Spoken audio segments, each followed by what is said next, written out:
Bueno, gracias a todos los asistentes. Sigue entrando gente y yo creo que ya también por respeto un poco de todos los que ya han ingresado, vamos a dar inicio a la presentación y al webinar.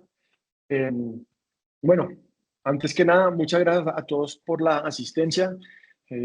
Vemos que hay un interés importante en los temas técnicos. Acá, ¿qué queremos hacer un poco con esta?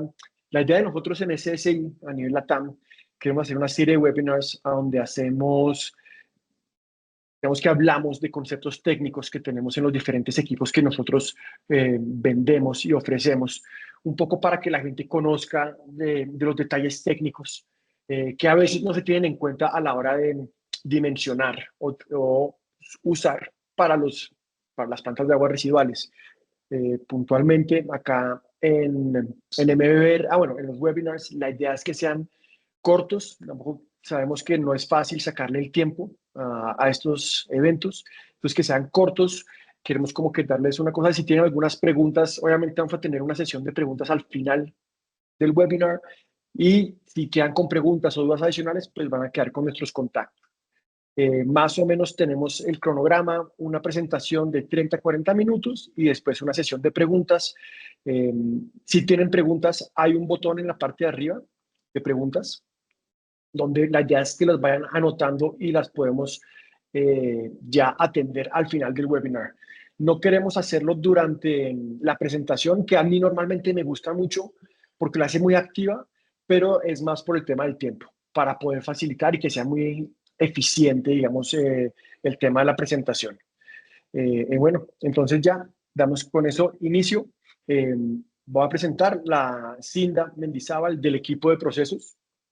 Un poco este es el equipo que tenemos de Latinoamérica en SSI Aeration. Damos un poco una presentación muy rápida. Está Lina, que es nuestra gerente general. Ella, digamos que nos apoya, ella es colombiana y nos apoya a nivel de mercado. Yo estoy como gerente regional de Latinoamérica y está Cinda, que es la líder de procesos.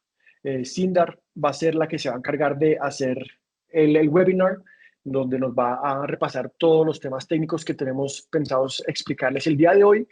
Y un poco a manera de introducción, la idea de este webinar es presentar algunos conceptos técnicos desde el punto de vista del fabricante.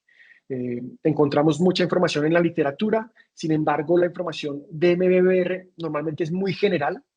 Acá nos vamos a enfocar en las cosas puntuales que consideramos más importantes a la hora de tener en cuenta de un diseño y sobre todo el enfoque que SS Generation le está dando a los MBBRs para hacer sistemas eficientes energéticamente, digamos, buscando, digamos, tener como un valor agregado al usuario final.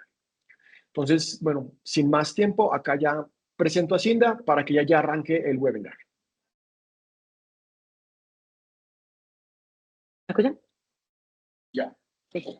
Hola, ¿qué tal? Buenas tardes a todos. Gracias nuevamente por su asistencia. Vamos a procurar ser lo más concisos posibles en el tiempo que tenemos. Y como decía Nicolás, todas las preguntas van a ser contestadas al final. Las preguntas que no podamos contestar por un tema de tiempo, después se las haremos llegar a las respectivas personas que nos hicieron la pregunta. Entonces, no duden en preguntar todo lo que quieran, porque pues si no nos alcanza el tiempo, pues siempre vamos a poder contestar. Entonces, bueno, básicamente, arrancando el tema, nosotros tenemos previsto para este webinar, tenemos previsto dos temas principales. Uno inicial, que va a ser qué es un MBR, una breve introducción muy corta. No nos vamos a dedicar a qué es un MBR porque muchos de ustedes saben, y la idea de este webinar es concentrarnos más en las consideraciones técnicas, pero sí nos parece importante simplemente hacer una breve introducción donde qué es un MBR, cuáles son las diferentes configuraciones y específicamente lo que más me interesa de esta primera parte es que entendamos qué es lo que buscamos con un MBR, o sea, cuáles son esos parámetros importantes. Y después, una vez conocido como los temas técnicos, vamos a pasar a las consideraciones en MBR, donde nosotros las separamos en tres partes principales. Y tres partes principales porque son las tres partes principales de un sistema MBR. Entonces, ¿qué consideramos importante en un sistema de aireación, en una reja de retención y en un medio de soporte?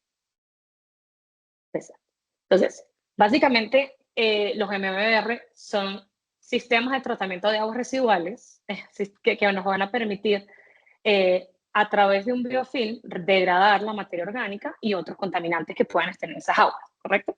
Entonces, Pero ¿cuál es la diferencia con los lodos activados? ¿Cuál es la diferencia? La diferencia es que en este caso el biofilm va a quedar contenido, va a crecer adherido a estos portadores de biomasa que ustedes ven acá, este que se está sosteniendo como que lo estamos sosteniendo con los dedos.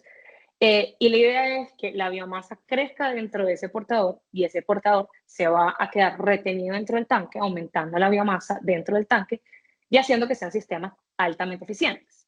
Ahora bien, después vamos a hablar un poco del tema, pero ¿qué es lo que va a hacer que se permita ese contacto con el agua? El contacto con el agua te lo va a dar el mismo movimiento de la aireación. Entonces, ¿cuáles son los beneficios de un sistema MBR? Los beneficios son bajos tiempos de retención hidráulica, ya que tenemos alta concentración biológica, un grado de aclimatación muy alta a las bacterias, ya que al quedarse dentro del tanque, digamos que se adapta mucho mejor al afluente. Entonces, cualquier cambio de pH, cualquier cambio de temperatura, digamos que vamos a tener una reacción mucho más rápida y vamos a tener sistemas mucho más estables. Podemos llenarla como es un medio, son unos chips plásticos, podemos tener un llenado entre 25 y 65, y eso va a hacer que sean sistemas que sean muy dinámicos, que puedas modificarlo, que puedas ajustarlo en que sean adaptables en el futuro, ¿sí? Vamos a tener un menor volumen de lodos porque vamos a tener retenida la biomasa y por último vamos a tener bacterias especializadas. Esto es un punto súper importante porque esto va a hacer que sean sistemas más eficientes que los lodos activados en ese punto. ¿Por qué? Porque nosotros vamos a tener, sobre todo en sistemas que tenemos varios tanques y medios de soporte en varios tanques, cuando tenemos medios de soporte en varios tanques, pues cada tanque va a tener bacterias especializadas en ese punto, en esa remoción. Entonces, removemos un 80-90% en un primer tanque de BO, pero en el segundo vamos a favorecer la nitrificación porque ya la carga de BO es inferior. Entonces, al favorecer la nitrificación, vamos a tener muchas más bacterias nitrificantes y eso hace que sean bacterias especializadas, que sean sistemas más eficientes que con unos lodos activados que vamos a tener una circulación de lodos, ¿sí? Entonces, digamos que son sistemas muy, muy buenos. No me quiero dedicar mucho a esto, pero sí quería mostrarles como la configuración. O sea, los MBR pueden tratar muchos tipos de contaminantes a través de la degradación biológica, pero digamos, ¿qué es lo que va a ser diferente? O sea, los sistemas MBR pueden remover, sí, pero vas a tener diferentes configuraciones si se trata de una nitrificación, si necesitas una desnitrificación, y la idea de acá es que puedan conocer 3 configuraciones básicas, que son como las más usadas en el mercado, pero hay muchas más, ¿no? Entonces, el objetivo de este webinar no es entrar de lleno en estas configuraciones, pero sí se las queríamos mostrar. O sea, si hay que hacer una revisión de DO, se puede hacer. Si se tiene que hacer con nitrificación, pues ya colocaríamos un segundo tanque. O sea, como que son sistemas muy dinámicos, muy adaptables a cada proyecto. Principios clave. Como última parte que queríamos tratar, sobre todo en el tema de MBR, en la parte conceptual, que creo que les decía que no era como el principio de este webinar, pero sí nos parece importante mencionarla, es que queremos que tengan claro cuáles son los principios más importantes de un MBR. O sea, qué tienen que ver y qué hace que un MBR funcione.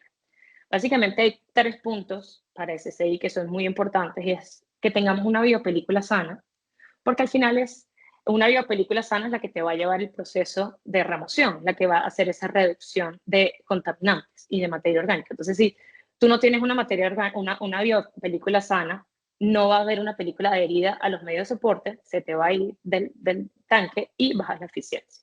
Si tú no tienes una biopelícula sana, no hay una buena difusión, no hay un buen tratamiento. Entonces, digamos que biopelícula sana es un punto fundamental. Y con biopelícula sana no me estoy refiriendo a que tiene que ser una película extremadamente gruesa, porque una biopelícula sana es alrededor de 200 micrones. O sea, estamos hablando que son películas bastante finas, que va a cambiar y va a depender del proceso, del tipo de agua, sí, pero no necesariamente mientras más gorda sea la biopelícula, más sana es. Eso no es tan directo. Después es importante tener un área de difusión, aquí se las estoy señalando en naranja. Esas áreas de difusión es el espacio que va a tener el carrier o el medio para permitir el paso del agua, porque al final necesitamos que el agua entre en contacto con la biomasa. Si no entra en contacto y esas áreas no son lo suficientemente amplias, no vamos a tener una difusión y por ende no va a haber tratamiento y la eficiencia del sistema va a ser muy mala. Y por último, ya sabemos que la biomasa tiene que unirse con el agua, pero ¿qué pasa? ¿Cómo podemos garantizarla? Y el tercer punto importante a tener en cuenta es el mezclado. Tenemos que tener una buena distribución un buen mezclado del sistema para poder tener esos chips dando vueltas y que entren en contacto con la biomasa, con el agua, perdón. Entonces, como aquí tú no vas a tener la recirculación de la biomasa, sino que la biomasa está adherida, necesitamos poder garantizar que esos chips estén distribuidos. Entonces, esto hace que nosotros tengamos o podamos decir que el enfoque que hay que darle a un MBR, y aquí es donde muchas veces como fallan algunos proveedores, es que necesitamos hacer un enfoque holístico, un enfoque donde se tome en cuenta todas las partes, porque todas las partes, como vamos a ver en las siguientes láminas, son importantes para poder definir una MBR, son importantes para poder hacer un buen diseño y poder garantizar la eficiencia. Así como que también es importante, o sea, no quiero que únicamente tomemos en cuenta el MBR. Cuando uno diseña un MBR, y me imagino que algunos de los que están acá, que han trabajado con nosotros, saben que nosotros siempre preguntamos, cuéntame cómo es tu pretratamiento, cuéntame qué quieres llegar, cómo es tu tratamiento terciario, porque al final esto es parte de un todo. El tratamiento biológico, el tratamiento secundario es parte de un tratamiento general. Necesitamos saber cómo estás tratando tus aguas a la entrada, cómo es ese pretratamiento para saber si realmente hay que hacer alguna adaptación o si las cargas que estamos calculando para ese son suficientes. Entonces, bueno, digamos que es importante tenerlo en cuenta. Ahora ya entrando a las consideraciones, vamos a hablar de 3 puntos importantes. El primer punto es el tema de adición, rejas y medio de soporte. Esas son como las 3 partes principales que tiene todo MBR. Va a haber muchas otras partes en temas de control, pero digamos que las básicas y mínimas necesarias son estas 3 y por eso son las que tenemos a consideración hoy. Entonces empezamos. ¿Qué consideraciones me parece SSI muy importantes a la hora de hacer un diseño? ¿O qué nos preguntamos nosotros? El sistema de aireación, ustedes saben que tiene una doble función, ¿no? Hay una función que es una función de aireación, o sea, qué cantidad de oxígeno necesito para hacer mi oxidación. Y una segunda, que es la función de mezclado. Nosotros tenemos que garantizar que esos chips lleguen a todas partes del tanque. Entonces, digamos que cuando uno hace un cálculo de aireación, uno hace un cálculo tanto de qué cantidad de aire necesitas para mezclar los chips y qué cantidad de aire necesitas para la aireación. La aireación va muy relacionada con la reducción y el mezclado va muy relacionado con el tipo de medio que se selecciona. Entonces, es muy importante que siempre que se hagan estos cálculos de aireación, se conozca cuál es el medio para poder hacer esos cálculos mezclados. Normalmente, prela la cantidad de aire, normalmente la cantidad de aire para hacer la reducción es mayor a la de mezclado, pero existen casos donde el mezclado tiende a tener una mayor importancia, entonces por eso siempre es bueno tenerlo en cuenta, porque no hacemos nada si tenemos suficiente aire, pero no mezclamos los chips. Entonces, esto es un factor que tienen que tener en cuenta siempre que hagan un diseño. Como segundo punto, es muy importante tener en cuenta qué tipo de difusión van a usar. Si van a usar difusión de burbuja gruesa, de burbuja fina, ya vamos a entrar en el detalle. Básicamente, para que lo tengan en cuenta, burbuja gruesa es el diseño original y la burbuja fina es una optimización, o sea, permite hacer una optimización energética. Entonces, entrando un poco comparativa, muchos de ustedes me imagino que ya saben este tema de aireación, pero muchas veces, y nos hemos encontrado con muchos clientes y con muchas propuestas, que no saben que uno puede usar los difusores de burbuja fina para un MBR. Y aquí queremos como contrastar las diferencias para que ustedes puedan conocer por qué nosotros proponemos mucho burbuja fina, o sea, porque nos parece una buena alternativa. No estamos cerrados a que haya otras opciones, o sea, hemos diseñado muchos sistemas de burbuja gruesa, pero si queremos como que generar esa incógnita, como esa semillita para que ustedes puedan definir qué es lo mejor para su proceso. Entonces, básicamente, burbuja gruesa son sistemas que van a tener bajo mantenimiento. ¿Por qué? Porque son poco susceptibles al taponamiento, que es lo que le pasa a la burbuja fina, tiende a taponarse cuando tenemos ambientes con altas cargas de calcio, cuando tenemos aguas con altas cargas que pueden de precipitados. Pero al ser la burbuja gruesa, al ser, como se nombre dice, ser tan grande, digamos que son de baja de transferencia de oxígeno. ¿Eso qué quiere decir? Que necesitamos para el mismo sistema, para una misma remoción, vas a necesitar una mayor carga de aire que en una burbuja fina. Es decir, que un difusor de burbuja fina termina siendo eficiente energéticamente, o sea que permite tener una mejor transferencia de oxígeno a esa agua con la misma cantidad de aire. ¿Y en qué se va a reflejar eso? Eso se va a reflejar en menores costos energéticos y por tanto un menor OPEX.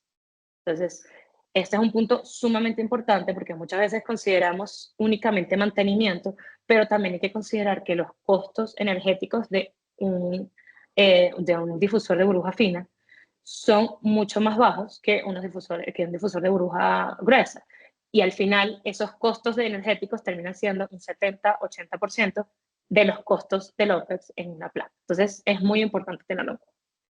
Y por último, y esto pues, las burbujas gruesas, o sea, los difusores de burbuja gruesa, perdón, tienden a tener una mejor mezclado, una mejor turbulencia. Entonces, para el tema de mezclado del medio es muy bueno, pero hay que tener cuidado porque puede generar un mayor pin. Entonces, aquí es donde viene SSI. Nosotros como SSI nos gusta mucho trabajar con burbuja fina porque vemos el valor agregado de la reducción de los costos energéticos, esa eficiencia energética. Pero ahora bien, ¿cómo podemos garantizar que en un sistema MBR, porque realmente cuando uno diseña un MBR en la parte operativa, la parte de mantenimiento puede ser un dolor de cabeza, en el punto de remover el medio para hacer cualquier tipo de mantenimiento. Ese tema puede ser un poco complejo. Entonces, muchas personas, muchos clientes nos piden, vámonos con burbujas gruesas porque me ahorro temas de mantenimiento, ¿sí?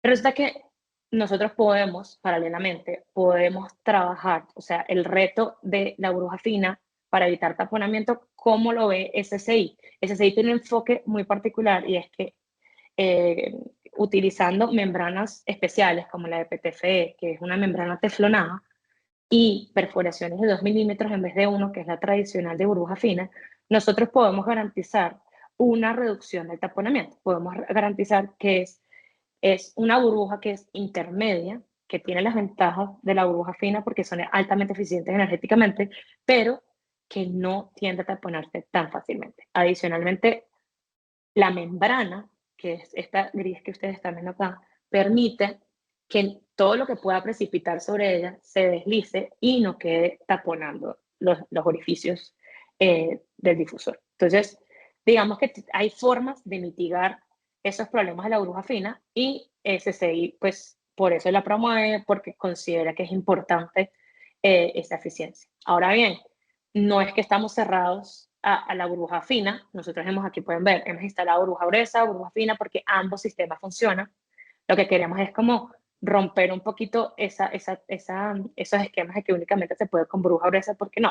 Tenemos sistemas que tienen 15 años trabajando con burbuja fina y están funcionando perfectamente. Entonces, estas son fotos de diferentes sistemas industriales, unas de lácteos con burbuja gruesa, otras de textiles con burbuja fina.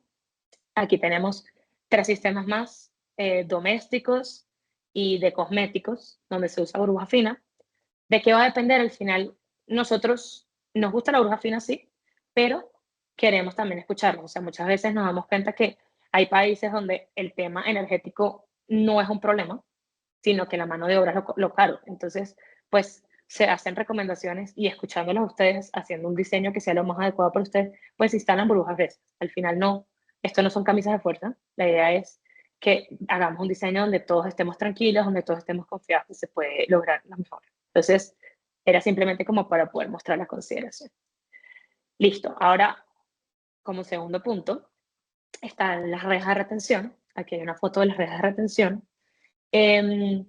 Muchas veces las redes de retención son asumidas como poco importantes dentro de un sistema, son solamente para retener el medio de soporte y ya. Pero resulta que las redes de retención tienen un papel que es muy fundamental dentro de los MBR. Básicamente, claramente tienen un papel de retención de medio, porque si no retenemos los difusores, el medio de soporte, no vamos a tener esa carga orgánica que necesitamos dentro del tanque y se nos va el chip termina en el río y la eficiencia se va para el suelo, perdón. Entonces, eso sí es importante, pero es que también, como diseñemos nuestras redes de retención, van a dictar la velocidad de salida de nuestros reactores. ¿A qué me refiero?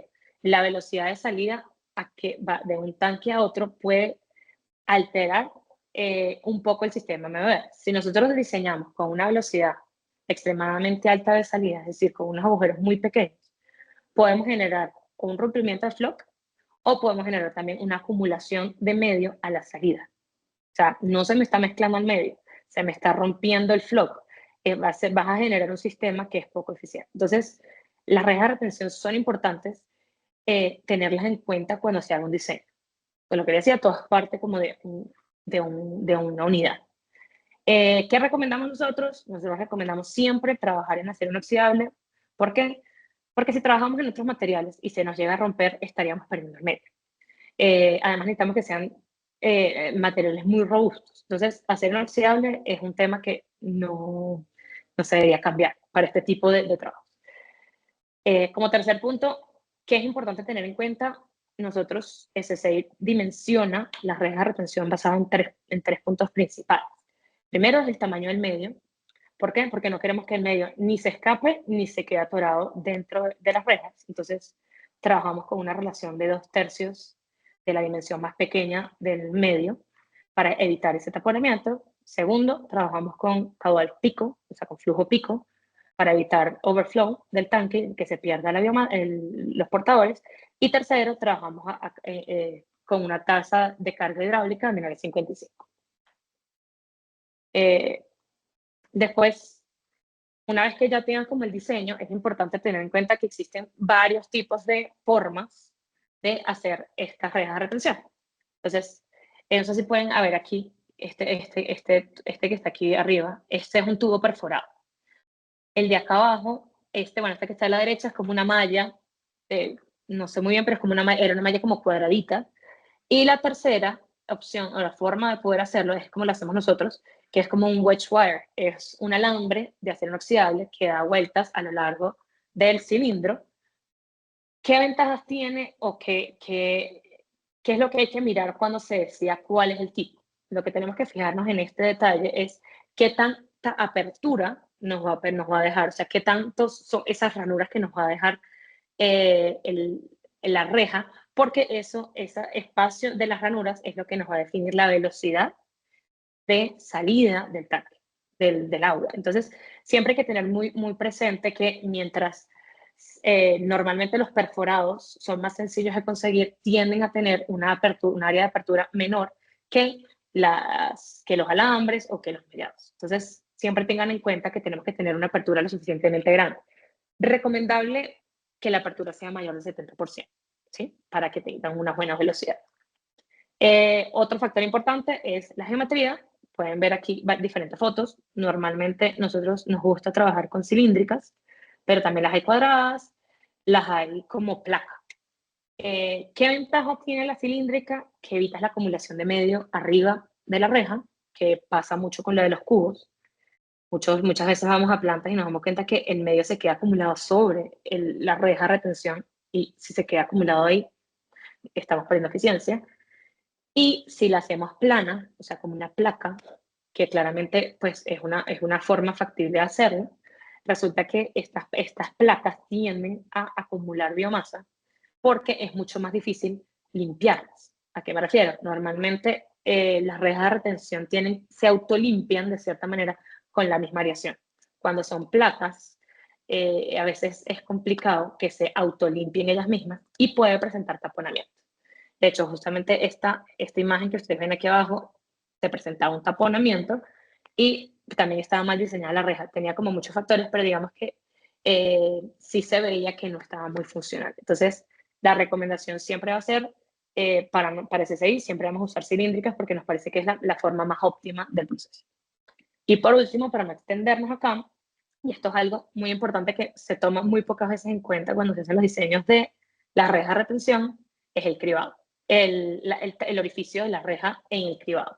¿Por qué es importante tenerlo en cuenta? Porque todo el agua que entre por cribado va a terminar en nuestro tanque, de nuestro bioreactor. Si el tamaño de la partícula es más grande que el tamaño del orificio de nuestra reja de retención, vamos a tener un taponamiento de la reja. ¿Qué es recomendable? Por lo menos 2/3 de la dimensión de nuestra reja de retención tenemos que ser el mínimo, o sea, el cribado fino que vamos a tener en el pretratamiento. Y muchas veces esto no se toma en cuenta y hemos tenido muchos casos donde se genera un overflow porque se tapone la reja. Entonces, siempre téngalo como en consideración. Listo. Entonces, ya llegamos con el tercer punto. Este tercer punto es quizás el más conocido, cuando se habla de MBRs, porque pues uno piensa que el MBR es únicamente el medio y pues ya hemos visto que todos parten de todo. Entonces, digamos que aquí es donde vamos a conseguir mucha más literatura, donde vamos a conseguir mucha más información, porque es como donde se presentan la mayor cantidad de diferencias entre los diferentes proveedores. ¿Okay?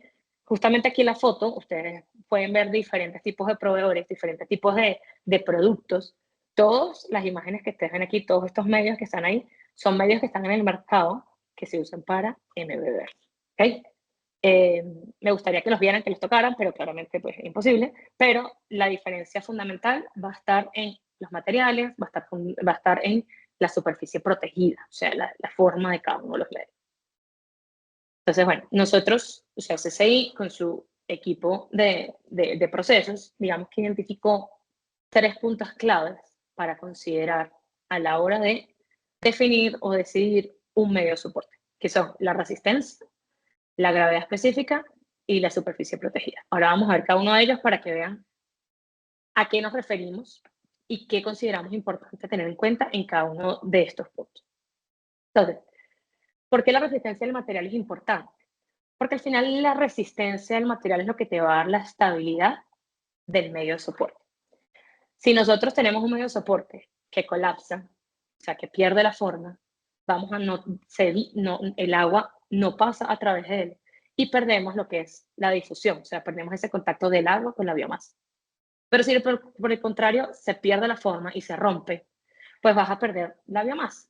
Entonces, digamos que la estructura, esa estabilidad, esa fuerza que puede tener la biomasa es sumamente importante, el carrier, es muy importante para poder garantizar un buen sistema. Y no me refiero únicamente a que las paredes sean gruesas, sino que tiene que ser medios de soporte que resistan golpes, que resistan desgaste, que resistan UV. ¿Por qué? Porque son medios que están dando vueltas, son medios que van a chocar con paredes, son medios que van a chocar con medios, son medios que van a chocar contra las redes de retención. Son medios que van a estar como en constante movimiento y golpe. Si nosotros no garantizamos una estructura y una fuerza, vamos a perder la difusión y vamos a perder la biomasa. Y por tanto, se pierde la eficiencia del sistema. Entonces, ¿cómo podemos garantizarlo? Nosotros usamos polietileno de alta densidad, que es HDPM virgen. ¿Qué nos garantiza esto? Nos garantiza un material lo suficientemente fuerte y robusto que nos puede durar más de 15 años o más de 10 años. Entonces, tenemos plantas de más de 15 años y siguen funcionando. Pero necesitamos invertir, necesitamos entender que esa inversión se va a ver reflejada en el largo plazo en un buen tratamiento. Si colocamos medios de otro tipo de plásticos que no sean tan resistentes, que no tengan esta durabilidad, que no tengan factor UV, resistencia al factor UV, en los 5 años o a los 3 años vamos a tener que cambiar de medio. Y sacar el medio y reponer el medio es un dolor de cabeza. Entonces, siempre es bueno tener un buen sistema desde el principio que te pueda garantizar. Nosotros siempre apuntamos a que tenga más de 10 años. Entre 10 y 15 años es lo que uno tiene que apuntar.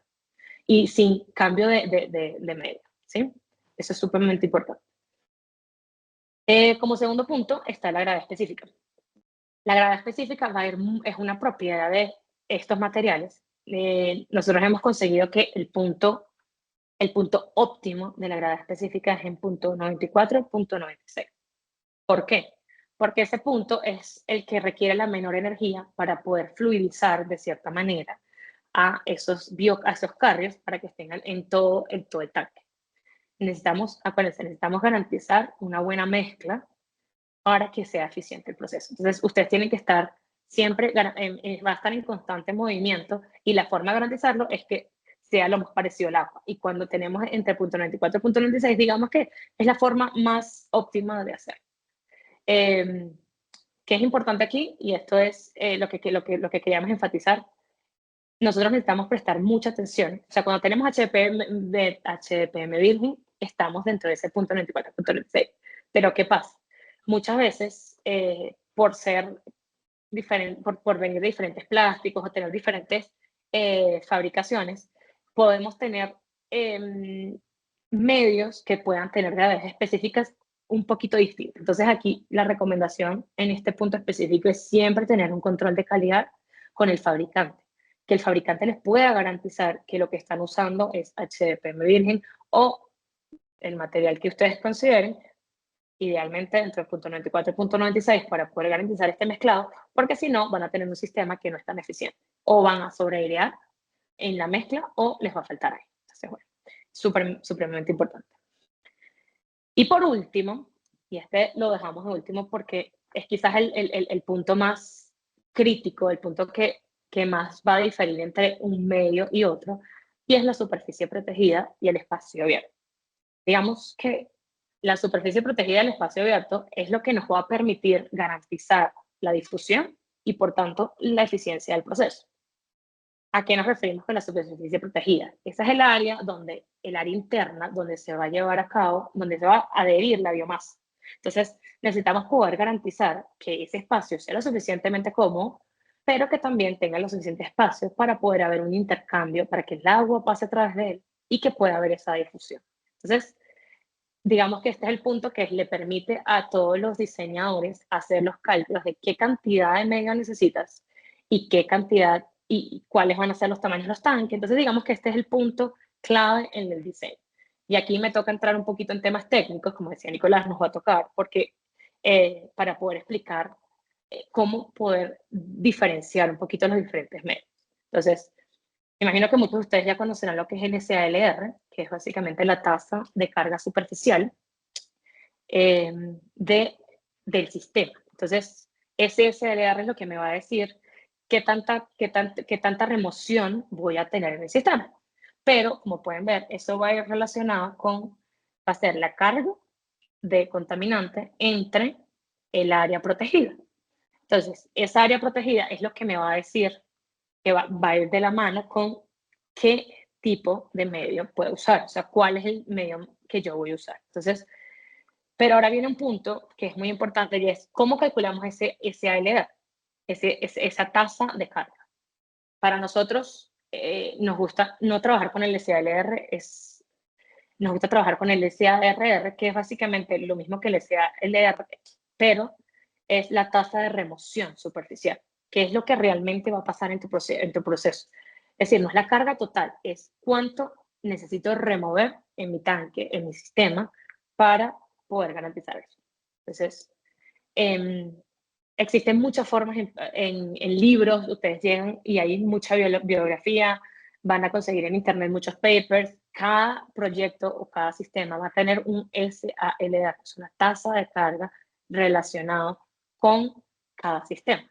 ¿Qué pasa? Que muchas veces, y aquí es donde entra el valor de los diseñadores. Estos valores normalmente tienden a ser diseñados para un cierto tipo de agua a una temperatura específica. Justamente esto del MOP 35, estos números que ustedes ven acá, son valores muy amplios, pero cuando uno se pone a leer, son valores que están dados a 16 grados y muchas veces para aguas domésticas. Pero resulta que no siempre vamos a trabajar con aguas domésticas y no siempre vamos a trabajar a 16 grados. Y resulta que no siempre vamos a trabajar a la misma altura, no vamos puede haber otro tipo de contaminantes. Entonces, ¿qué queremos decir con esto? Que los SALR no son unos valores fijos, no son unos valores teóricos que podemos conseguir muchas veces en libros. Y aquí es donde discernimos un poco, porque son valores empíricos, son valores que van a depender de cada diseñador.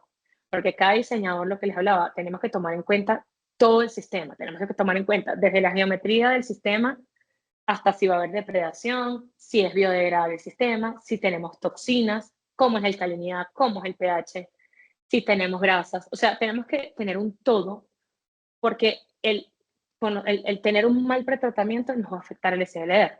Si tenemos un buen tratamiento nos va a dar otro SLR diferente. Pero bueno, en general podemos decir que hay dos factores que son los que más están vinculados en la definición del SLR desde un punto de vista de un diseñador.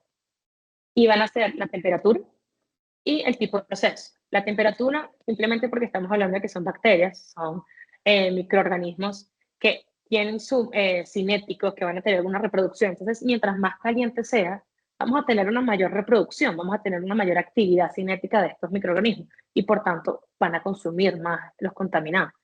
Entonces, a mayor temperatura vamos a tener claramente una carga más alta que a una temperatura más baja cuando los microorganismos están como más apagados, donde les va a costar un poco más consumir esa agua. Y por otra parte, el tipo de proceso también es sumamente importante. O sea, no es lo mismo trabajar con aguas domésticas que trabajar con lácteos, que trabajar con aguas provenientes de otro tipo de comidas, de alimentación. Entonces, si bien vamos a conseguir muchos factores de CLR en los libros, siempre es importante poder contar con gente, poder contar con un equipo de diseño que tenga esos conocimientos, que los pueda asesorar bien con esos SALR, esas cargas que pueden llegar a tratar. Porque eso es lo que nos va a definir qué cantidad de medios necesitamos, ¿sí? Entonces, ahora bien, ¿qué nos hemos dado cuenta? Los años de experiencia nos han permitido darnos cuenta que que hay una relación no tan directa, pero digamos que hay una relación entre el SLR y el área protegida de los medios. Entonces, normalmente uno pensaría que un medio que tiene alta área protegida, que es donde se nos va a instalar la biomasa, se va a adherir la biomasa, tienden a ser sistemas más eficientes porque tenemos más área. Pero la realidad es que mientras mayor sea el área, menor es la carga superficial que uno tiene. Ya me explico. Entonces, imagínense una esponja. Eso, hay algunos medios que son en forma de esponja. Las áreas, los espacios intersticiales, o sea, los espacios internos de la esponja, tienden a ser muy altos. Entonces, tenemos una área protegida espectacular donde podemos desarrollar la biomasa. Pero, ¿qué pasa? Que como los espacios son tan pequeños, o sea, el espacio abierto por donde va a pasar el agua es tan pequeño, que si generamos una biomasa, una biopelícula muy grande, podemos taponar y ya no hay paso de agua y se cae como la eficiencia. Entonces, ¿qué nos hemos dado cuenta? Que a mayor área protegida, menor es la carga superficial. Es decir, que a pesar de que tenemos mucha área protegida, vamos a necesitar una gran cantidad de medios. Lo mismo pasa del otro extremo. Si tenemos una baja área protegida, vamos a tener una alta carga superficial, pero también vamos a necesitar mucho medio. Entonces, ¿qué se dio cuenta los equipos y qué se ha dado cuenta mucha gente? Que el área óptima, hay una ventana que es como la ventana más óptima de donde donde se debería trabajar los MBR, y es entre unos 500 y 800 metros cúbicos, metros cuadrados por metro cúbico de área protegida. Que eso nos da un SALR entre 8 y 14. Esa es como la ventana óptima para no tener que poner mayor cantidad de la que se requiere de medios de soporte.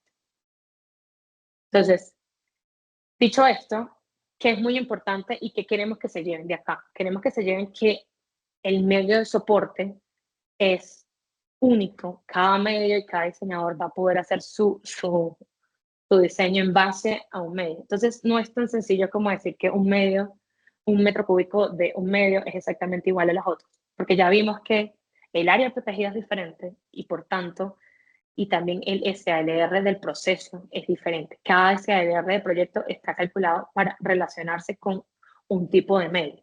Y ahí es donde entra la parte del proveedor, la parte de nosotros tratando de lograr conseguir o lograr ese punto donde es el más óptimo. Entonces, no se puede, no es comparable, no es extrapolable un medio con otro. No es extrapolable decir, tengo un sistema muy parecido a este que leí en este paper, entonces necesito 10 metros cúbicos. Entonces nos piden 10 metros cúbicos en medio de SSI, pero es que hay que ver muchos factores. Tenemos que ver desde lo que les digo, desde el área protegida, temperatura, tipo de proceso, hay muchos factores involucrados. Entonces, esta es una comparación que hace una compañera de nosotros, Kelsey, que a mí me parece súper interesante. O sea, comparar un medio cúbico de un medio versus metro cúbico de medio de SSI es como comparar el rendimiento de una camioneta versus el rendimiento de un carro. No es lo mismo. Entonces, siempre tenemos que tener presente, y ahora ya ustedes conocen más el tema gracias al webinar, y es que cada medio tiene sus características, cada proveedor tiene sus características, y si bien la literatura dice muchos temas teóricos, hay que fijarse muy bien que no es un valor tan teórico, es un valor empírico. Hay que tomar muchos factores en cuenta a la hora de hacer un diseño. Entonces, ya con esta lámina me despido y lo que quería concluir el día de hoy es que el MMR es un proceso, no es únicamente colocar un medio plástico, el MMR es un sistema complejo, un sistema holístico donde tomamos en cuenta, se tiene que tomar en cuenta desde el pretratamiento hasta hasta el tratamiento terciario, si es que lo hay, y cómo podemos involucrar, o sea, cuál es el mejor medio, cómo es el SLR, cómo garantizamos una buena velocidad de salida por las rejas y cómo podemos garantizar un buen mezclado. Porque al final lo que nos tenemos que llevar de acá es que necesitamos una biomasa sana, un buen espacio para poder pasar el agua y que pueda haber esa difusión y un buen mezclado. Entonces, con eso creo que estamos a tiempo. Ahora vamos a una ronda de preguntas. No sé, Nico. ¿Tienes preguntas? No sé si me estamos viendo. Creo que no. Es que exacto. Bueno, muchas gracias. Veamos que, como les comentaba, la idea era hacer algo muy concreto, un poco pensando que el tiempo es difícil sacarlo muchas veces con el tema del trabajo. Pero bueno, Cinda, tenemos una ronda de preguntas. Ya tenemos unas preguntas que nos han hecho en el chat. Entonces, pues comencemos con la primera. Fernando nos cuenta o nos hace la pregunta: ¿qué opinamos acerca de las rejas de retención en PVC? ¿Tenemos alguna experiencia? ¿Qué opinas acerca de esto? Hola, Fernando, ¿cómo va? Bueno, la pregunta es, que creo que es exacto. Perdón. La pregunta es súper interesante. Nosotros particularmente no trabajamos con rejas en PVC. Habría que ver lo que yo les decía. Las rejas tienen diferentes materiales. Habría que ver exactamente cómo es el diseño. Me imagino que son rejas perforadas. Entonces, yo no le vería mucho problema. Tendríamos que ver el tema de durabilidad. Eso van a ser, me imagino, tuberías no se podrían colocar. Tendrías que tener mucho cuidado en dónde lo ubicas en el tanque, porque claramente el PVC se puede cristalizar si les llega a tocar mucho sol. Entonces, digamos que no se puede. Para nosotros es mucho más cómodo trabajar con unas rejas de acero inoxidable porque son más robustas, pero yo creería que sí se podría trabajar con rejas de PVC. Lo único que sí tengo en cuenta que no le esté pegando mucho el sol, porque claramente si se te llegan a partir, a cristalizar y se te colapsa la reja, vas a perder el medio. Segundo, fíjate siempre en las dimensiones, cuáles son los orificios, qué tanta apertura tengo para que el agua no pueda salir a una velocidad que no sea tan alta para evitar acumulación y que se nos puedan también dañar. Y listo, simplemente creo que tendría como esas consideraciones, pero sí, no le veo ningún problema. Déjame, yo quiero agregar algo un poco ahí. Sí, Estamos, Fernando, normalmente las tuberías en PVC, como decía Cinda, son perforadas, no van a ser rejas. Entonces, para mí hay dos temas puntuales en el tema de las rejas en PVC. Uno, la durabilidad del material. Tenemos un poco claro, si están expuestas al sol, se van a cristalizar y van a tener una vida útil muy baja. Por lo tanto, se va a requerir un cambio relativamente rápido. Y por otro, es un tema de control de calidad. Si nosotros, digamos que las tuberías no vienen, digamos, normalmente se fabricarían, si son en PVC, se fabricarían in situ, con de pronto puede ser un taladro. Digamos, al final, en obra uno ve muchas cosas y el tema de calidad, el tema de perforación puede generar algunos inconvenientes en operación, que puede ser o un taponamiento, muchos donde tengamos unos orificios muy grandes y se pueda ver que o el carrier se pasa por la reja o tapona la reja, o al final simplemente vamos a tener unos orificios que se pueden taponar con otras cosas que encontremos en el reactor biológico. Entonces, nosotros no lo recomendamos, como te digo, uno, un tema de durabilidad, dos, un tema de control de calidad de fabricación. Un poco para concluir un poco lo que comentaba Cinda en cuanto al tema de PVC. Tenemos otras preguntas. Acá, déjame que Javier dijo, el webinar lo estamos grabando en este momento. La idea es poder publicarlo. Yo creo que le vamos a mandar esto, ya tenemos que ver internamente dónde lo publicamos, pero va a estar disponible para que lo puedan volver a ver y también compartir con sus colegas. La segunda pregunta, que estaba en la sección de preguntas, no la había hecho Eduardo y va referente un poco también al tema de rejas. Ok. Eduardo, estamos mirando, vamos a ver. Salud.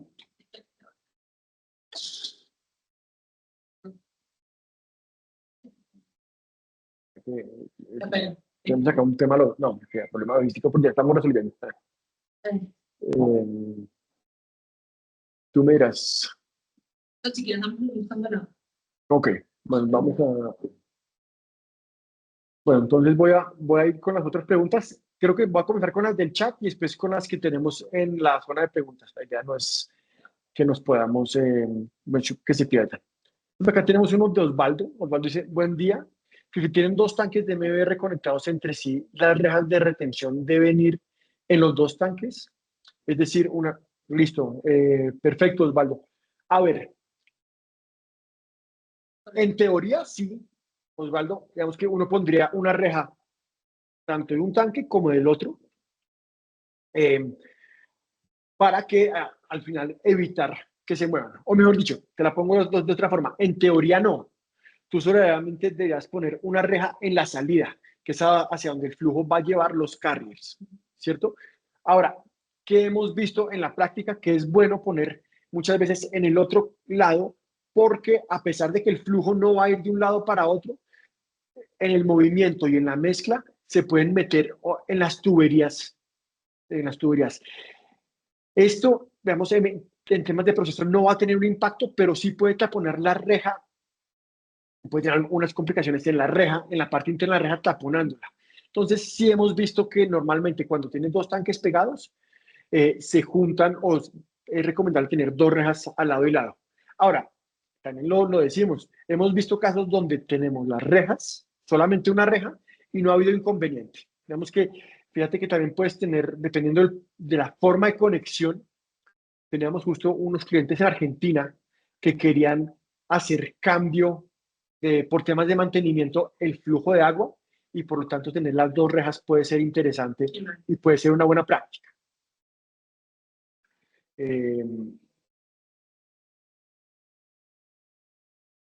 Tenemos... Si queremos volvemos a las rejas. Qué pena. Tenemos, entonces acá ya sin vamos a ir con la pregunta de Eduardo, que es ¿cuáles son las velocidades óptimas de salida para un reactor en MBR en las rejas de retención? Pues eso es muy variable. Normalmente, a ver, qué pena, es que se me ha colapsado la computadora y está un poquito en crisis, pero ya lo arreglé. Básicamente cuando estamos buscando, buscamos dos factores que van a ser ay, se me fue el nombre en español, qué pena. Hydraulic loading rate. La carga hidráulica, gracias, perdón. Normalmente nosotros diseñamos a través de la carga hidráulica, que tiene que ser menor a 55 metros por hora. Eso es como lo que nosotros estamos apuntando. Y eso es como lo que nosotros hacemos para los diseños. Buscamos eso, buscamos tener por lo menos un área abierta mayor al 70%. Normalmente trabajamos alrededor del 72-78%, o sea, son bastante abiertas las rejas. Entonces, digamos que con esos dos factores nosotros nos podemos garantizar una buena velocidad de ranura, por así llamarlo, ¿sí? Esos son como los dos factores que usamos. De todas maneras, el slot velocity que nosotros, o sea, la velocidad de ranura que usamos es alrededor de 0.05 pies por segundo. Eso es como lo que tratamos de apuntar, más o menos, ¿sí? Listo. Sí. Sorry. Ya, es que no puedo creer que se me haya colapsado. Listo, ok. No hay problema. Vamos con otra pregunta. Y yo sé que hay otras preguntas en el chat. Tranquilos, sí. La idea es poder abordarlas todas. Tenemos uno de Amilcar. ¿Es recomendable hacer algún test de densidad a los medios cuando se compren? Y en caso de serlo, ¿qué pruebas se pueden hacer? Pues... Sí, entonces, Amilcar, digamos, fíjate, uno de los temas que es importante tener, digamos, fíjate que nosotros vendemos los medios es por metro cúbico. Ahora, es algo importante, digamos que relacionado a tu pregunta, un metro cúbico de medio al final es muy variable. ¿Por qué? Porque digamos que tú puedes tener un metro cúbico y si lo sacudes, se van a reacomodar los portadores y vas a tener menos metros cúbicos. Entonces, uno qué hace a la hora de comprar y cómo verificas un poco lo que estamos hablando. Uno, tienes que tener un certificado de fábrica de la cantidad de piezas que tienes y el peso total. Y con base en eso sacas una densidad relativa. Y después lo que puedes hacer para verificar eso es medir el peso de 10 fichas, 20 fichas. Digamos que una muestra Una muestra. representativa. Al final, para tú asegurarte que cada ficha y con el número de fichas que tienes garantizada, va compruebas la densidad relativa. Eso digamos que es algo muy sencillo, porque ya lo que son, digamos, pruebas en el agua, al final, ¿qué pasa con los carriers? Los carriers toman un tiempo de humectación y entonces, digamos que no es tan fácil hacer la prueba en agua, un poco como lo estamos pensando. Entonces, serían pruebas, al final, un tema de peso y de cantidad de fichas. No sé si tú Sí, tienes que complementar en algo sí, ahí. creo que ahí es donde entra el tener un buen proveedor, tener un proveedor que te pueda dar garantía de los materiales que estás usando.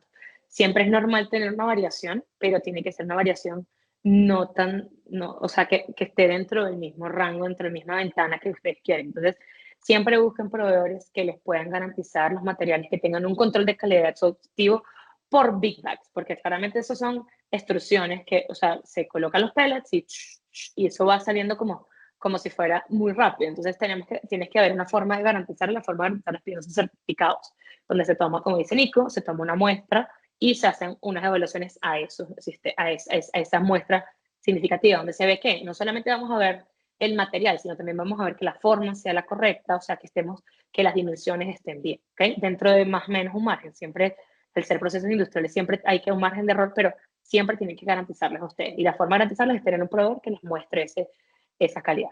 Sí, creo que con eso vamos a ver. Yo quisiera complementar un poco lo que decía Cinda, Amilcar, que uno ve algunos medios que tienen la misma densidad de 0,96.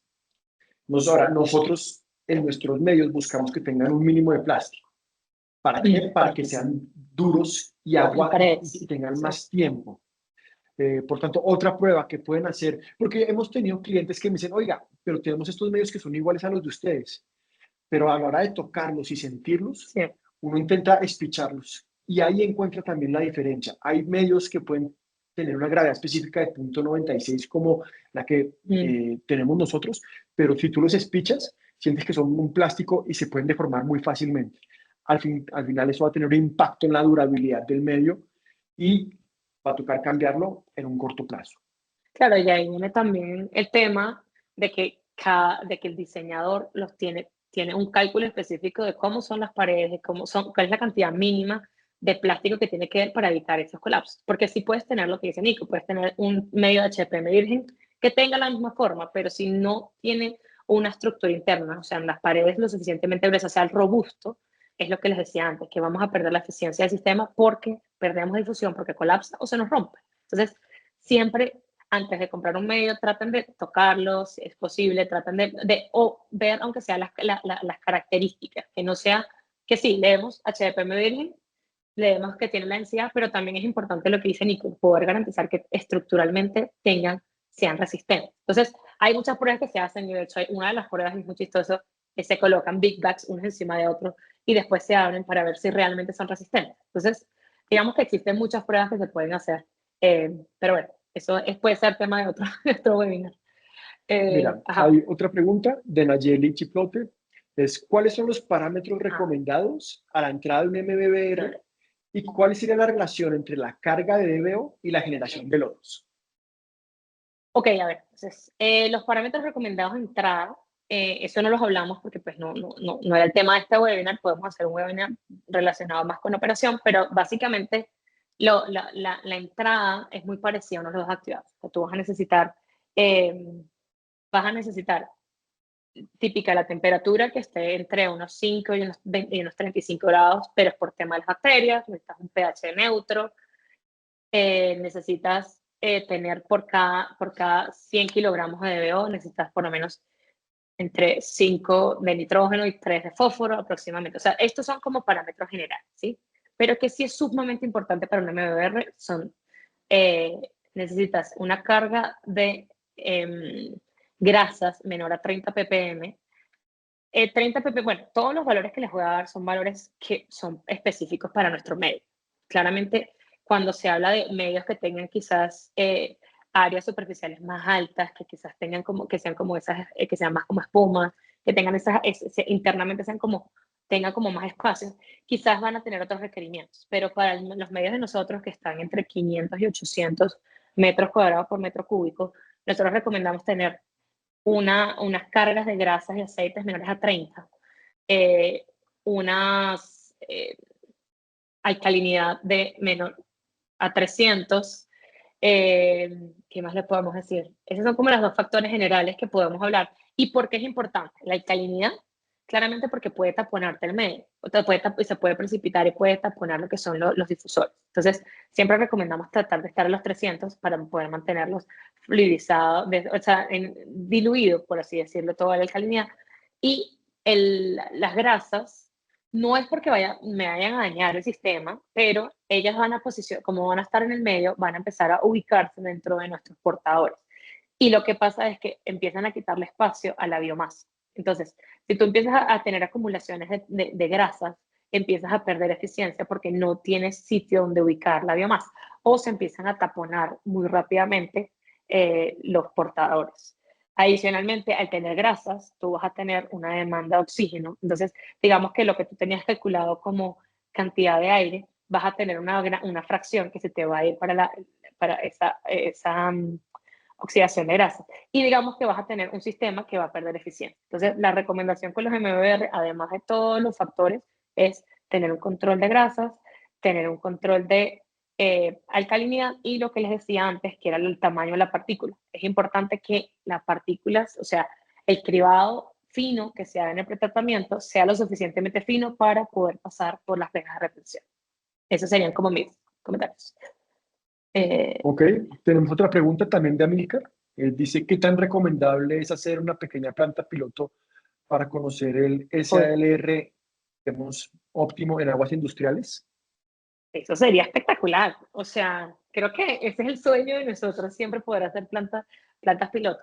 Pero la verdad es que muy pocas veces podemos hacer plantas piloto, ¿sí? No, entonces, lo que se hace normalmente es, ahí toca confiar mucho en los diseñadores, confiar en la experiencia y tratamos, nosotros desde el punto de vista de diseño, tratamos de adaptar, tomando en cuenta todos los factores. Por eso es que siempre preguntamos mucho, que nos den muchos parámetros, que nos den muchos factores, entender bien el proceso para poder hacer el DCLR más adecuado, ¿sí?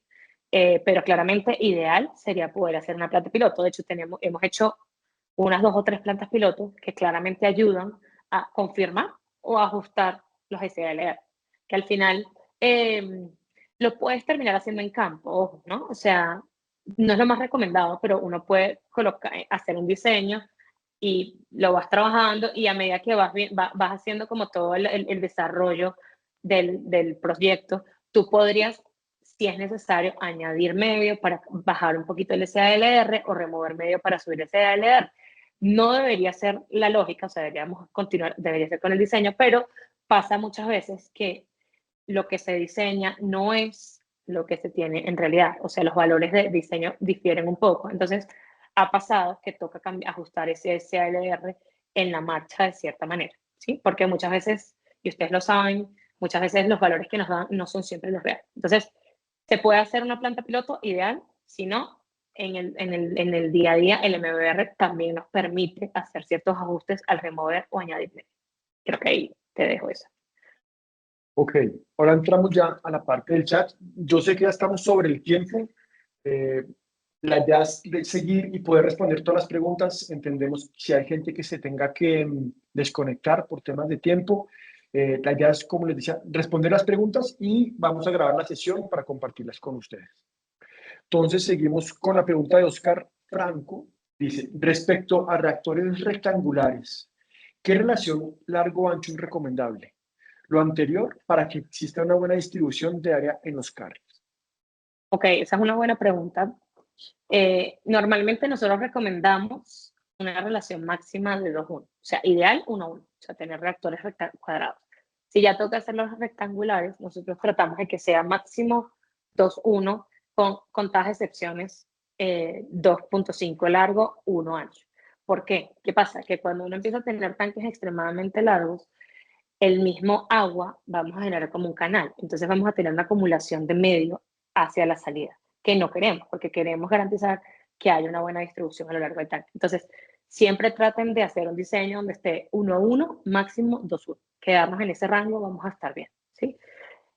Si necesitan ajustar algo específicamente, pues digamos que hay otras estrategias desde el punto de vista de aireación que se pueden implementar que podrían ayudar como a evitar esa acumulación. Entonces, si tienen diseños particulares, pues hablen con nosotros. Normalmente cuando tenemos tanques muy largos y nos damos cuenta que vamos a tener más de 2.1, más de 2.51, nosotros tratamos de hacer divisiones internas para poder generar esos tanques lo más 2.1 o 1.1 posible.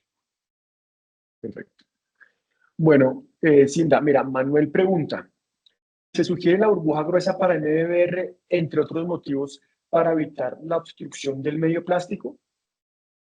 ¿Cómo llamamos?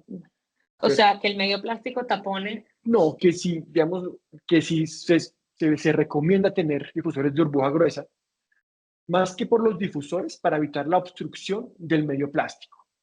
Ah, ok. No, no, no. Digamos que el medio plástico, no necesariamente por tener, o sea, cuando tú tienes una burbuja gruesa, vas a tener una mayor turbulencia. Es verdad que eso va a favorecer a que haya como una autolimpieza de la biomasa dentro del portador. Pero con burbuja fina también lo puedes lograr. O sea, una buena cantidad de aire puede también permitir. O sea, lo interesante de los MBR es que ellos solos se autorregulan. O sea, ellos llegan a un cierto espesor que el mismo aire, perdón, y el mismo golpe entre las paredes y los difusores, lo que hablamos antes, y los medios y las rejas, va a hacer que se vaya manteniendo una capa constante todo el tiempo. Entonces, no necesariamente el tener burbuja gruesa va a garantizarte una limpieza. De hecho, puede generar una mayor turbulencia que puede hacer que se desprenda esa biopelícula. Entonces, de hecho, cuando tienen difusores de burbuja gruesa, hay que tener cuidado para no dañar esa biopelícula con la turbulencia. No es algo que pasa muy recurrente, pero digamos que burbuja fina también te puede garantizar esa limpieza. O sea, ellos solo se autolimpian. No sé si con eso quedó como claro, pero digamos que son autosuficientes, digamos, los portadores, por así decirlo, si tienen un buen mezclado, claramente. Yo ahí quiero complementar un poco la respuesta de Cinda, y es decir, uno de los temas que vemos con burbuja gruesa es que al tener tanta energía o tanta turbulencia, se rompe tanto el floc que se hace un floc tan pequeño y ahí se pierde, o a la hora de sedimentarlo, vamos a tener problemas de sedimentación. Entonces toca tener cuidado un poco con la turbulencia. Ahora, un poco viendo lo que tú decías con burbuja fina, el mezclado, un mezclado más suave, Sí. donde claramente no va a haber tanta turbulencia. Si tienes un exceso de biomasa que llega a taponar el carro, También. digamos lo que nos ha pasado, al final puede ser porque tienes exceso de carga entrando y no tienes tanto medio, uno puede, digamos, dejar en los diseños que los sopladores tengan capacidad de aumentar su aire para poder, digamos, generar esa autolimpieza, pero se puede hacer con difusores de burbuja fina. No, digamos que no necesariamente toca hacerlo con burbuja gruesa, también se puede hacer con difusores de burbuja fina. Sí, y ese es un punto importante lo que mencionaba Nicolás. O sea, muchas veces, quizás en plantas de aguas domésticas no se ve tanto, pero en industriales sí hay muchas veces que cambia la carga. Entonces, uno va a ver que esos portadores empiezan a engrosar esa biopelícula y puede llegar a taponar. Entonces, ¿cómo se trabaja? ¿Cómo hacemos esa limpieza? Lo hacemos a través de un aumento de la aireación en los difusores para poder generar como una mayor turbulencia y que salga. Entonces, lo que queremos concluir aquí es que no necesariamente una burbuja gruesa te va a garantizar eso. Con burbuja fina también lo puedes lograr, ¿sí? Ok, ahora una pregunta de Angélica. Si no se manejan rejillas que estuvieran, si no se manejan rejillas que estuvieran sueltos los medios, ¿en qué afectaría el proceso? ¿En su programa de diseño se podrá calcular estos medios?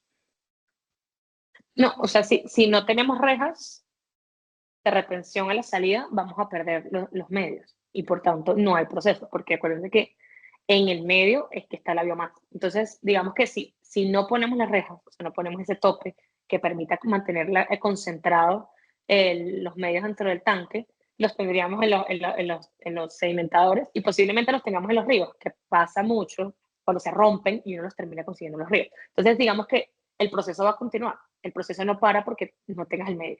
Entonces, sí es importante poner las rejas, por eso le decíamos mínimo, o sea, es importante rejas, medio y aireación. Son las tres partes fundamentales y mínimas para poder hacer todo esto.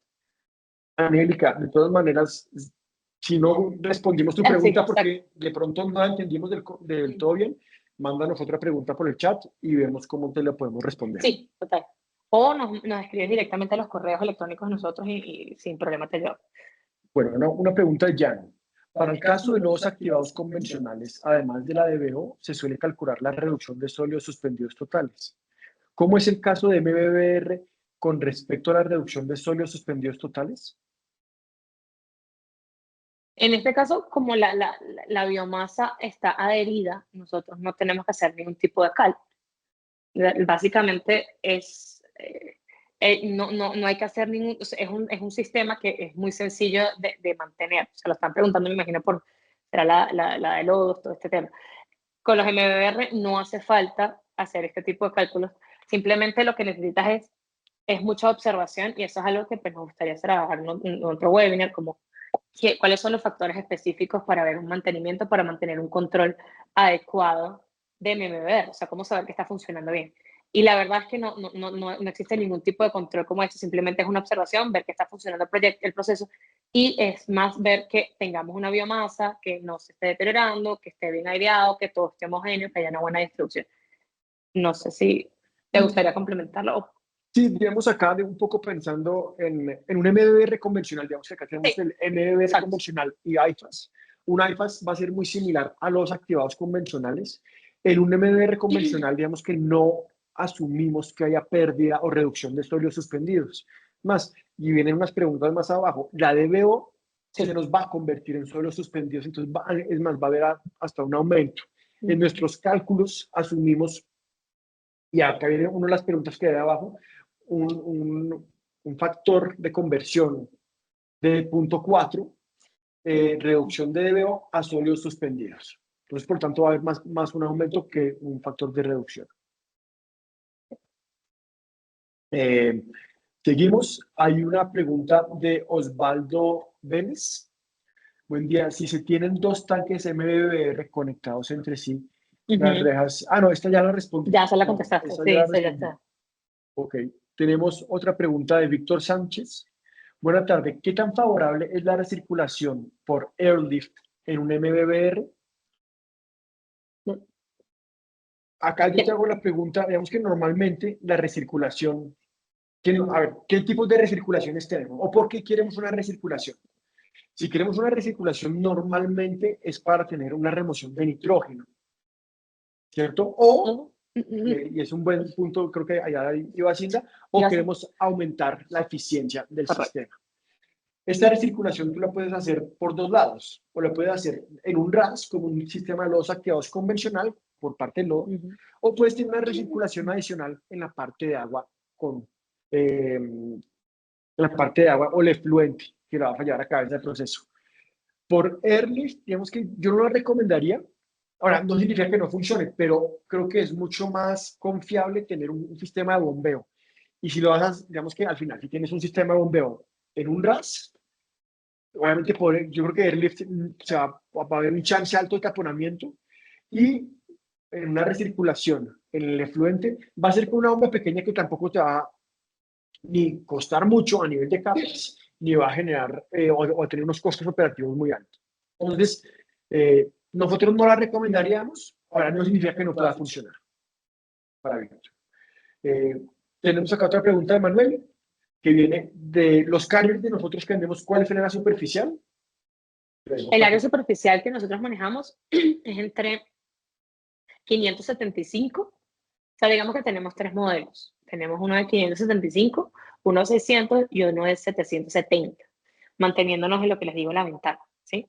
Si quieren, o sea, Manuel, si quieres y te interesa, es que nos escriben y te podemos mandar como las especificaciones técnicas de cada uno, ¿sí? En la página web las vas a conseguir, pero van a estar en inglés. Si las quieres en español, pues con mucho gusto nosotros te colaboramos y te las mandamos, ¿sí? Ahí están los teléfonos de contacto y pues el correo. Pero básicamente estamos entre 575 y 770. Jan nos pregunta, y creo que esta Creo que es la última. No. Son dos, tenemos dos No. preguntas más. Oye, Sí. y hay unas que están en el lugar, en la chat de preguntas. ¿Cómo determinar la cantidad de lodos que se generan de salida de un MBR? Asimismo, por la cantidad de nodos que salen del reactor, ¿es posible aprovecharlos para digestión anaerobia y cogeneración? Si quieres, ¿Quieres hacer déjame, yo acá, digamos, la, como comentaba anteriormente, digamos un poco el factor de conversión de sólido suspendido. Al final, bueno, en general, los lodos, al final los consideramos como sólidos suspendidos, que son los que llegan al sedimentador y de ahí pasan ya a la línea de lodos que se salen o puede ser un DAF secundario como decantador. Estos lodos vienen, uno, de la cantidad de sólidos suspendidos que tenemos de entrada y los que generamos por la conversión de DBO a sólidos suspendidos, al final que son las bacterias. Y como les comentaba en una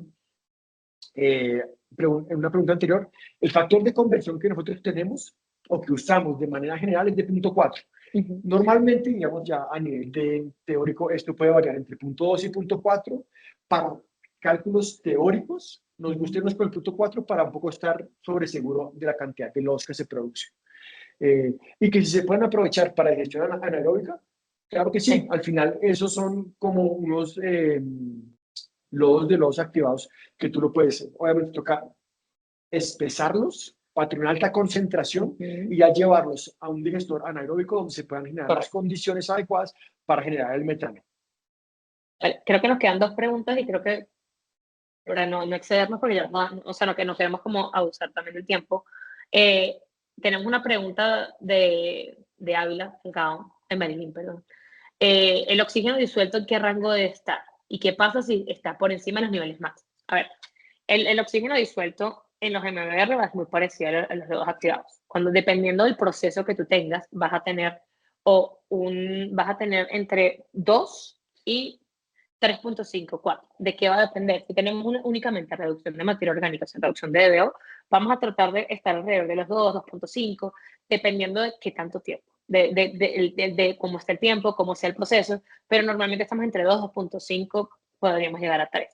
Ahora, si ya tenemos un proceso de nitrificación, cuando hay un proceso de nitrificación, ustedes saben que son casi 3, 4 veces más de aire que se requiere para poder hacer el proceso, o sea, para poder reducir 1 kilogramo de amoníaco para transformarlo en nitratos, necesitamos, es como una relación 1 a 4. Entonces, ahí sí se recomienda llegar al oxígeno disuelto por lo menos a 3, 3.5. Quizás, dependiendo de qué tanto necesitamos reducirlo, muchas veces podemos subirlo hasta 4.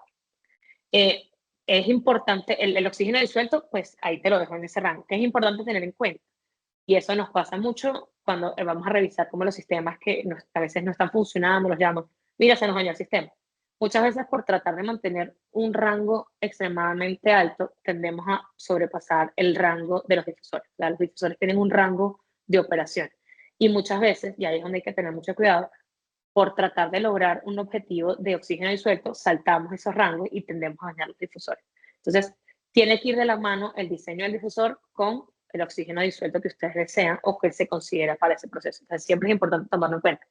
Si necesitamos solamente reducción de DO o si necesitamos nitrificación. Entonces, ahí depende de lo que ustedes necesiten, pero el rango es ese. Y por último, aquí hay una última que hizo Antonio Moncada y dice, buenas tardes, ¿cuál sería la separación del tamizado fino recomendado? Eso va a depender, lo que decíamos antes, va a depender mucho del tipo de medio que ustedes tengan. Y ahí es donde tienen que hacerlo en función de quién es el proveedor. Para nuestros medios, que las rejas de retención tienen un espacio de 8 milímetros, es como la apertura, más o menos. Nosotros recomendamos rejas de retención menores a 5 milímetros en el tamizado fino, ¿sí? Pero les repito, esto va a ir de la mano de quién es el proveedor. Entonces, ahí sí depende de lo que ustedes consideren, y ahí sí es importante que hablen con ellos para saber cuánto es el diseño que van a tener o cómo se va a diseñar esa reja de retención, porque claro, tienen que tomar en cuenta reja de retención, el medio, para poder garantizar el cribado fino. Creo que con esas estamos. De todas maneras, vamos a revisarlos, Nico, todas las preguntas. Si vemos que se nos olvidó alguna, que creo que no, les responderíamos por correo. Y nuevamente, muchísimas gracias por su tiempo. La verdad, muy, muy chévere la dinámica. Seguramente van a estar van a recibir creo que mañana les vamos a estar mandando como un correíto, sobre todo con una encuesta que nos interesa que contesten, donde queremos conocer qué les pareció el webinar, si les pareció un tema interesante, qué otros temas quisieran ver. Nosotros tenemos muchas ideas y tenemos muchos temas ya pensados, pero queríamos saber que desde su punto de vista como clientes y como proveedores, como clientes finales, qué es lo que quisieran saber, o sea, que quisieran como que los ayudáramos, que los apoyáramos, porque también nos interesa conocer su opinión al respecto. Y bueno, muchísimas gracias por tu tiempo. No sé, Nico, ¿tienes algo más? Igual, gracias a ustedes por el tiempo, por la asistencia. Sí. Quedamos pendientes si quieren más información, si hay otros temas que les gustaría saber un poco de sistemas de aireación, de sistemas MBR, eficiencia energética. Sí. Son algunos de los temas que tenemos como en la cabeza para presentar. Con todo gusto. Tienen nuestra información de contacto, pueden escribirnos, pueden llamarnos y los atenderemos con todo el placer. Si no es más, muchas gracias, que tengan un buen día y bueno, estamos en contacto. Voy a hacer una cuña así rápida para la gente que de pronto está ahí. Vamos a estar en WebTech, entonces si tienen también, que nos pueden ir a visitar, allá vamos a estar presentes, si nos quieren podemos charlar ya directamente. Entonces, bueno, si están allá nos podemos ver. Que tengan buen día. Hasta luego. Chao, hasta luego.